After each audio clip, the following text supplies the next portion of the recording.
Hey Julia, alright, so here is your past life spread.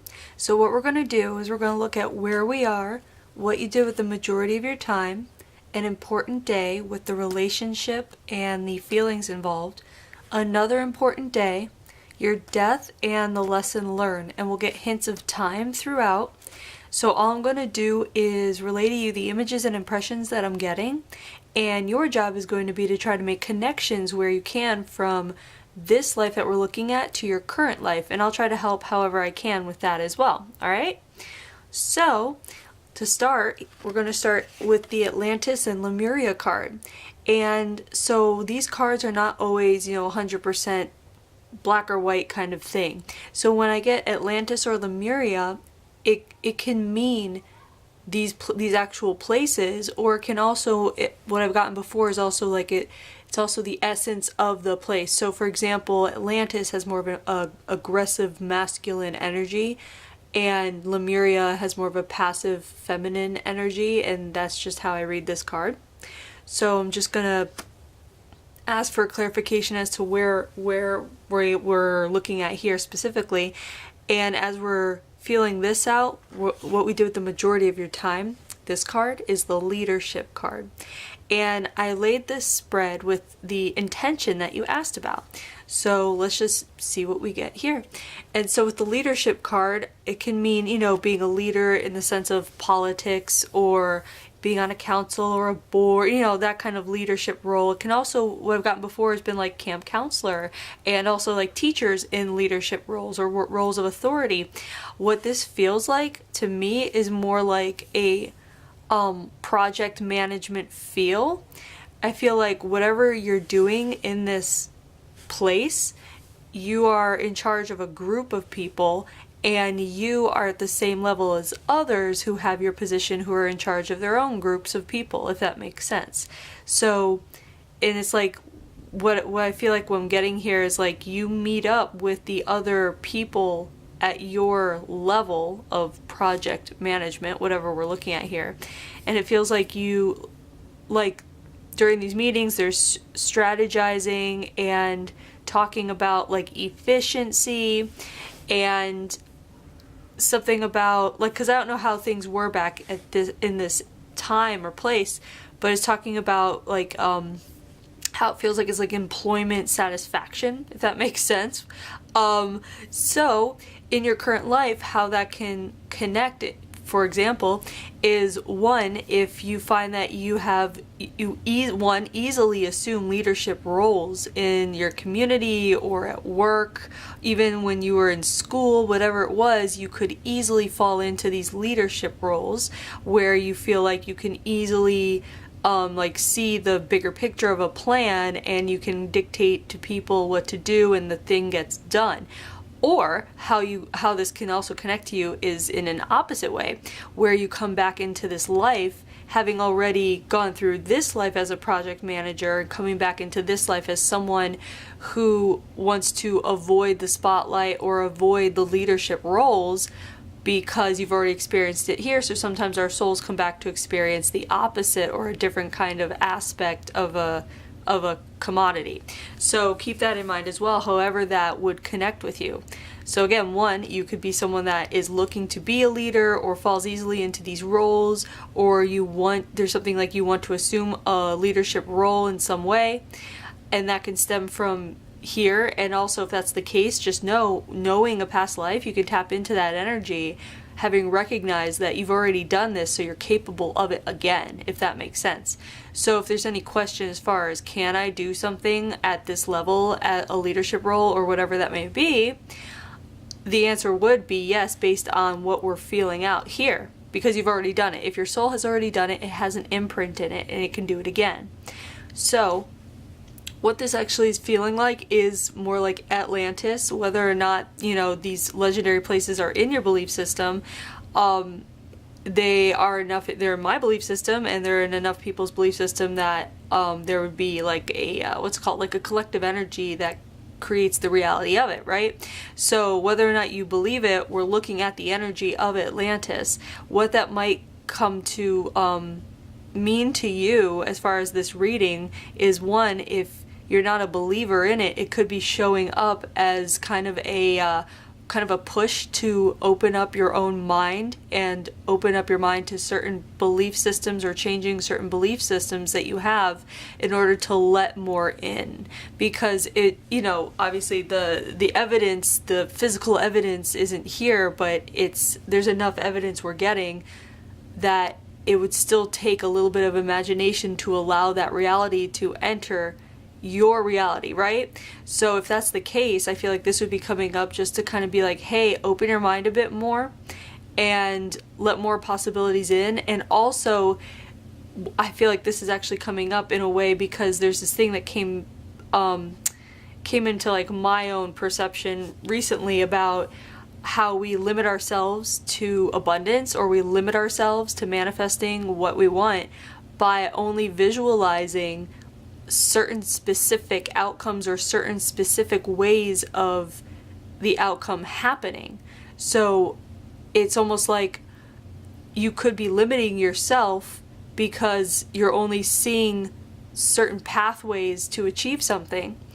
And if you stop creating the pathways basically to achieve it, that in itself can open 100,000 more pathways, if that makes sense. Does that make sense? So basically you could be creating your own limiting pathways rather than looking at all around you the opportunities that are there that you might not be aware of because of your own limiting what's it called, thinking patterns with that. Okay, so that's just something that why that may have come up as well.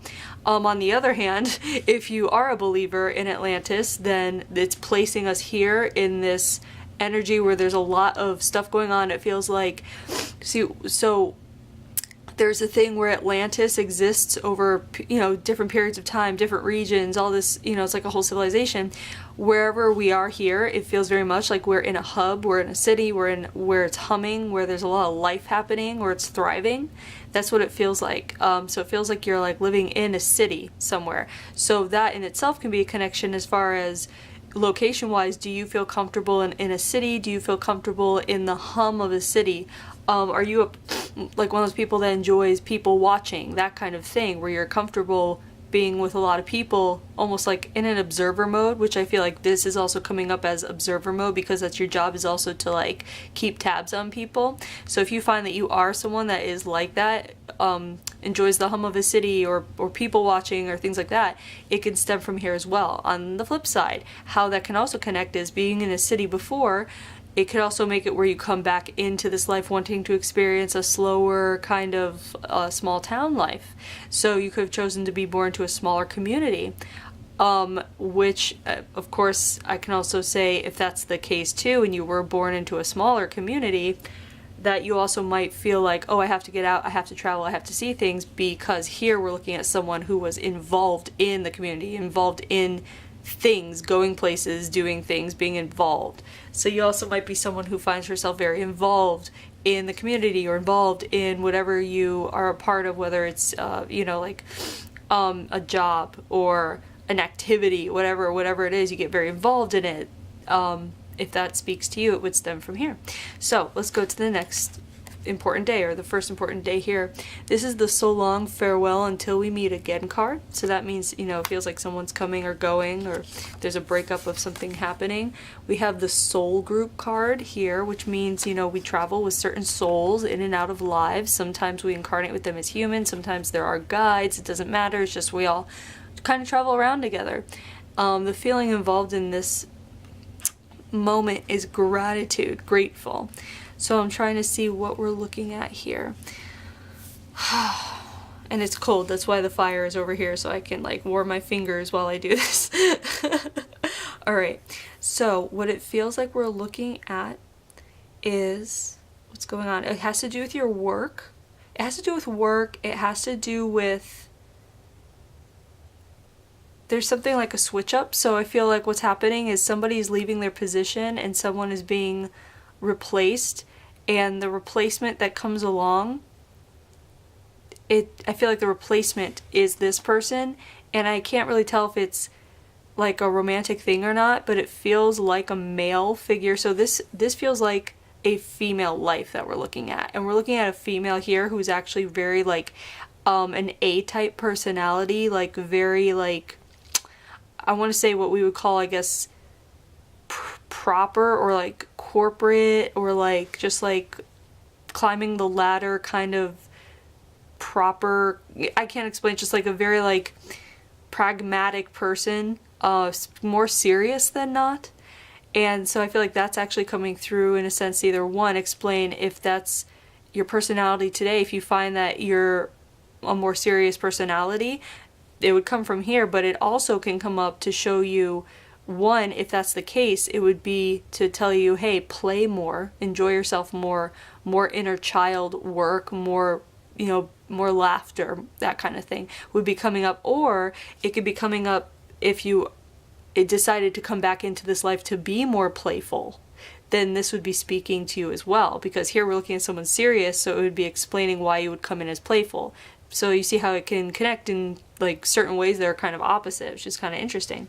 So anyway, what we're seeing is we're seeing a day of recognition of a soul group member, which is a really important kind of day, because that will boost it kind of boosts your soul like up a level, kind of when you can recognize at a deep level, hey, there's something about this person where I feel connected, even though I don't know them or we haven't met, there's something deeper there. And that kind of curiosity in something like that, where you can never really have an answer to that feeling, that kind of curiosity is what kind of helps like soul growth in a way, because you're stepping away from what is considered like normal and you're going into like, there's something a little weird here going on, I can't explain it, it's a feeling and I'm acknowledging it, because a lot of people don't even acknowledge that kind of thing.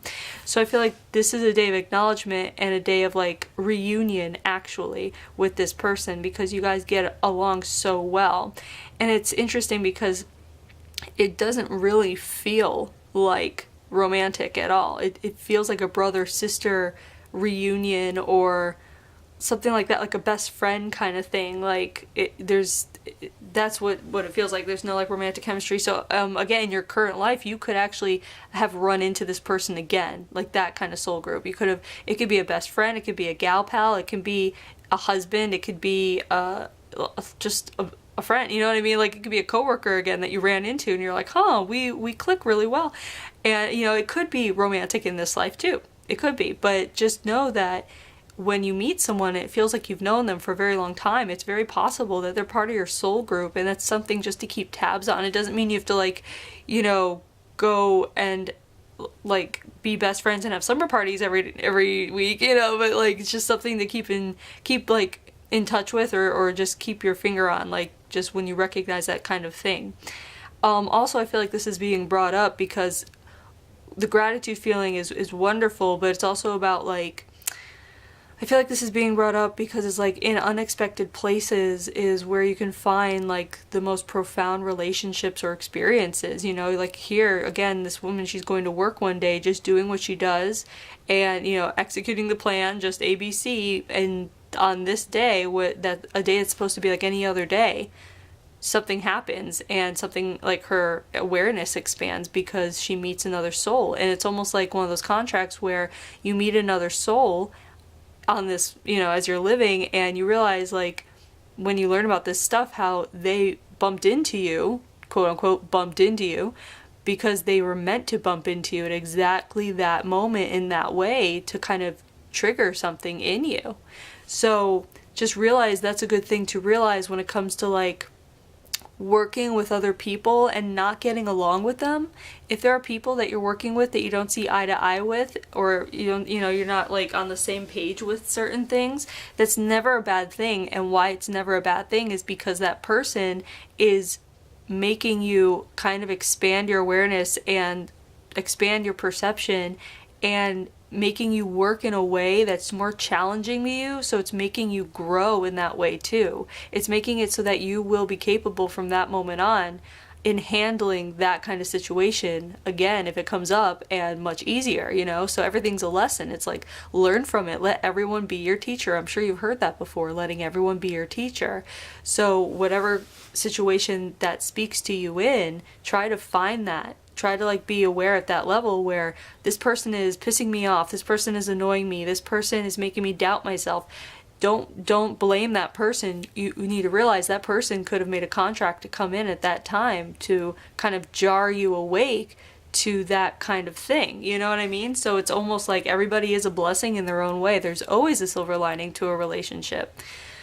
And I feel like the gratitude cards, it's interesting that this is here because it's almost like once you can find a way to be grateful for every situation and every relationship, no matter how much it may like piss you off or bother you or it's hard or whatever it is, if you can find the gratitude in that relationship or for that relationship, for that moment, that's where, when you know you've succeeded, that you've like you've progressed upward.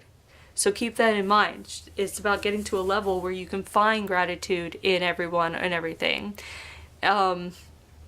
So anyway, okay, so let's go to the next important day. Here we have the Conquered, They Have Come, and Welcome card. And that means that somebody's coming wanting to take over something, or someone's coming to join the group. So I'm going to see what's going on here. We have the Family card. Family card. And we have Approving and Disapproving. So what it feels like is, again, it feels like this whole life is centered on work.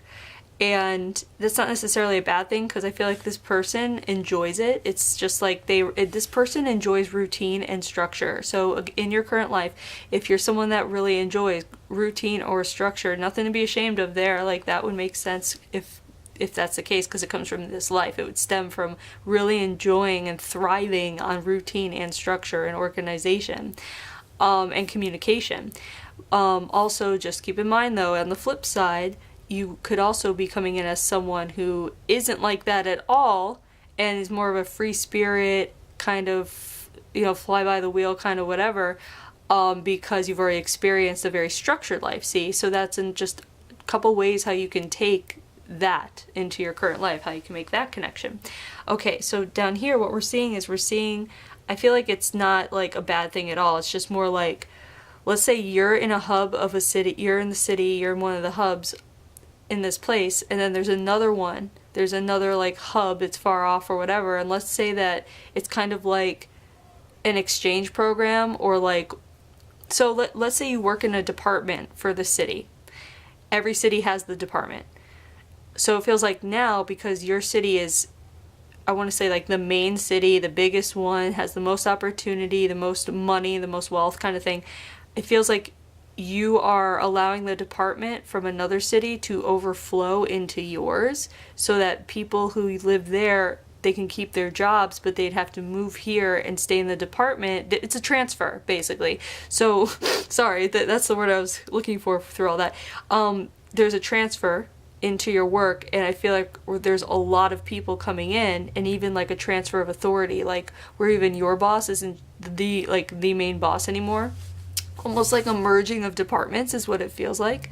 So this Family card comes in because there's a little disrupt with the unit that you've been working with. It runs so efficiently that there's this fear that this person has, because there's not a lot to fear in this life. So like a fear or a pet peeve would be when things aren't running efficiently. It's a pet peeve because they focus so much on their career and what they're working on.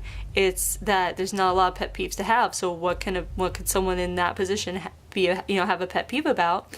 And it would be about work not running smoothly or efficiently, things not running, like a well-oiled, a well-greased wheel, if that makes sense. So I feel like that is just something coming up, because it would be to connect with your current life in some way. If that speaks to you in some way, keep that in mind. I feel like efficiency, I feel like this is coming up in regards to the intention you want me to set. If there's anything that would relate to that, it would be something about this person really needing it to be efficient, something about control, perfectionism, something about not needing to. Control is good to an extent, but so is allowing flow to happen with the control. And when you want to control the control, so to speak, like if you just want to, be a perfectionist, be perfectionist, sorry, and be too much like hover, like a helicopter parent over whatever it is you want to do, that could, what it could do is, well, I mean, it can ruin it. It can ruin whatever ideas you may have or whatever it is you want to do, just simply because being that way about something that you're passionate about can take the passion out of it. It can take the fun out of it. So I feel like if anything is speaking to that intention, it would be to make sure to keep the fun in it, to make sure you stay excited about whatever you're about to do, your idea or your project, whatever it is you want to do, is just make sure you keep the excitement, fun, and passion going, and not to override or overrun those things, the excitement, the fun, and the passion, not to override it with needing to see results, an outcome, perfectionism, needing to meet quotas, whatever it is. Even though that's important on a business side of things, if it's a business you're talking about or interested in getting into, yeah, that's important, obviously, but it's not going to matter if you're not having fun with it at all anyway, because then you're just going to be left with all the business side of things on top of resentment for something that was once passionate and fun and exciting. So I guess that's all I want to say as far as what's coming through for that is, it's going to be so important to, if you're going to lay a foundation of passion with a project or whatever it is, make sure that it stays that way. Make sure you keep feeding the foundation with passion, fun, and excitement and nothing else, so that it's always there, at least on a base, that will hold you, that will get you through any challenges you may have. Always. Whenever you're able to be excited about something, you can always come back to that no matter what's going on. So I feel like that's, if anything, that is what's coming through for that. And so yeah, so we're seeing like a rearrangement. We're seeing someone who is having to adjust and get used to a new pattern, learn new faces, new names, having to kind of adjust her own style, her own communication style, just like a readjustment. And that's why I feel like what was just said speaks to what you were asking about, because that would be the readjustment occurring in your life, if that's the case. So if that speaks to you, great. If not, that's fine, but just keep that in mind and keep making connections where you can, all right? So next we have the Death, and here we have the Water card. It says, let the water take me over. I love that card, so pretty. Okay, so I'm trying to see what's going on as far as that goes. Okay, so what I'm seeing is this woman lives kind of like into, I would say, older years, but not where we're not seeing like super old. We're not seeing what, and I don't know what the age range is here, but like if it's what I'm looking, like what they're showing me is someone that is probably no later than like early 70s, which is a good long life, obviously. And it's kind of like I feel like they're giving me this card because I've gotten this before for this kind of thing. Before people die, they get thirsty and they ask for a drink or they want water. And that's a common thing. And sometimes I'm given this card for that reason. And I feel like that's what we're looking at here. Someone who is just kind of laying and kind of fading out, just like old age, kind of like resting, like going down for a nap kind of thing. And then feeling the thirst and passing.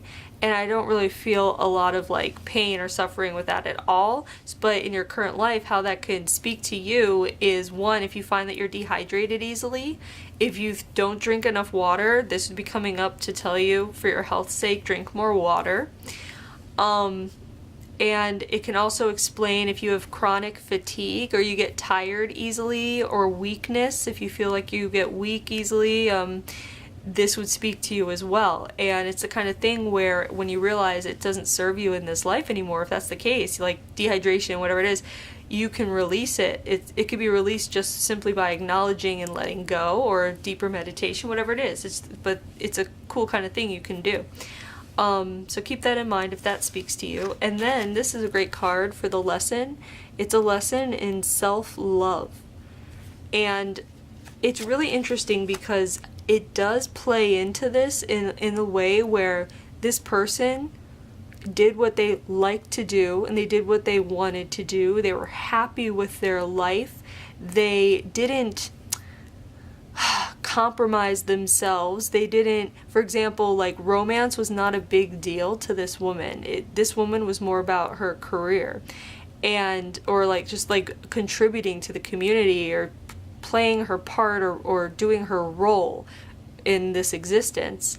And that in itself is an act of self-love because she's treating herself to the way she wants to live, if that makes sense. She's not trying to form relationships with people that aren't there. You know, this is a friendship. It wasn't romantic, so she's not forcing chemistry. There's no force in this life, which is really nice. It's kind of peaceful in that way, and that is very like in touch with self-love because she's just giving herself the life that she wants. And here's the thing is though, self-love, obviously, like this one is very gentle, but it doesn't have to be gentle. You can be fierce and, you know, have lots of chemistry and do all sorts of things in your life and still be showing yourself self-love. And I feel like that's what's coming up is because you're in a whole different time period. You're in a time when I imagine women have more opportunity than, you know, even here, who knows, but it's like, I feel like this self-love card is coming in not just about like treating yourself to the life that you want to have, but also about this intention that you wanted me to set to this. And it's basically whatever it is that you want to achieve or the direction you want to go in, you will always find the right path by giving yourself self-love, because self-love is basically temperature taking, right? It's just taking your temperature. Are you happy? Are you where you want to be? Are you behaving and reacting and responding in ways that you feel represent who you want to be? Are you living the life you want? And it's like, this is why this is coming up, is because it would pertain to that intention. If it's something that you want and that you're excited about, and it's something that will give you joy and that you're passionate about, that is all like super, super healthy for you. And if you pursue that, that would be self-love. That would be learning this lesson. That would be like basically continuing it. And it's kind of funny because we have to kind of relearn like lessons every now and then, even though this was a lesson for this life. It's not uncommon or abnormal that this lesson would still be playing a theme in your current life. That's why we do these past life readings, because you get to see the connections that are made, both pros and like good, in a good way and a bad way. I guess what I'm saying is this self-love theme that it's coming and stemming over into your current life, that's very self-serving. It's in a good way. It serves you in a very, very good way because it's a reminder, it's a lingering reminder to do what you want to do, to follow your joy, to follow your excitement and passion. Whereas other things that stem over, like chronic fatigue, we'll say, like even if you don't have it, we'll just like use it as an example. That's the kind of thing that stems over that doesn't serve you, and you can get rid of that. You can just acknowledge it as something that does not serve you in this lifetime. So that's why it's a good and bad. There's no bad, but it's a really good thing when certain themes or certain patterns do end up coming through time and time again, because who wouldn't want to be reminded to, hey, be healthy, treat yourself well, love yourself, you know? So anyway, I think that is about it for this life. I hope you enjoyed it, and I hope you're able to make some connections, and thanks for letting me read you.